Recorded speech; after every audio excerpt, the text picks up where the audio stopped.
পথে হঠাৎ এভাবেই জ্ঞান হারিয়ে মাটিতে লুটিয়ে পড়েন তরুণ আলামিন। এমন দৃশ্য দেখে প্রথমে আতঙ্কিত হয়ে পড়েন আশেপাশের মানুষ। কেউ পানি ছিটায়, কেউ এগিয়ে আসেন সাহায্যের হাত বাড়িয়ে দিতে। কিন্তু জ্ঞান ফিরতেই শুরু হয় আরেক নাটক। আবেগঘন এক গল্প শোনান আলামিন। কখনো বলেন গ্রামের বাড়িতে মায়ের জানাজা হচ্ছে, কিন্তু সেখানে যাওয়ার মতো ভাড়া নেই।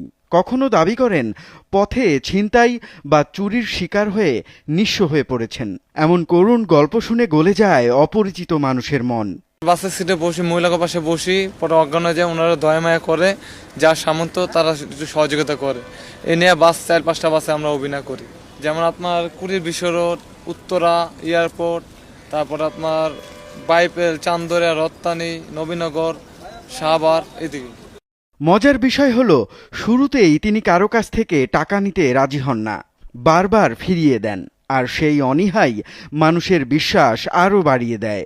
শেষ পর্যন্ত উপস্থিত লোকজনই জোর করে যার কাছে যতটুকু আছে তা তুলে দেন তার হাতে। পরিস্থিতি ভেদে এক একটি ঘটনাস্থল থেকেই তিনি সংগ্রহ করেন 2 থেকে 5,000 টাকা, কখনো তার চেয়েও বেশি। কোনো বাসে কোনো সময় কেউ যদি দেয়, আর কেউ দেয় না। একজন দিলে কবে আরেকজন দেয় না। এমন 1500, 2000, 3000 টাকা ইনকাম। আরও চাঞ্চল্যকর তথ্য হল, জিজ্ঞাসাবাদে আলামিন জানান অভিনব এই কৌশল তিনি শিখেছেন নিজের বাবার কাছ থেকেই। না না, মানে অজ্ঞান হয়ে যায়, মানে এইভাবে দিয়ে পড়ে যায়।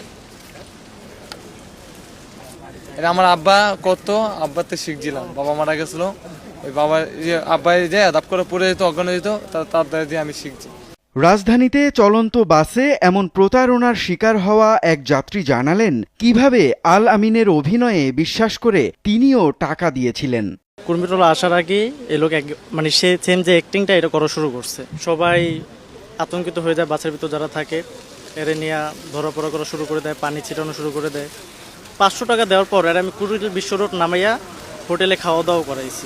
এমন প্রতারণা নতুন নয়। প্রতিদিনই দেশের কোথাও না কোথাও মানুষের সহানুভূতি আর আবেগকে পুঁজি করে ফাঁদ পাতে প্রতারকেরা।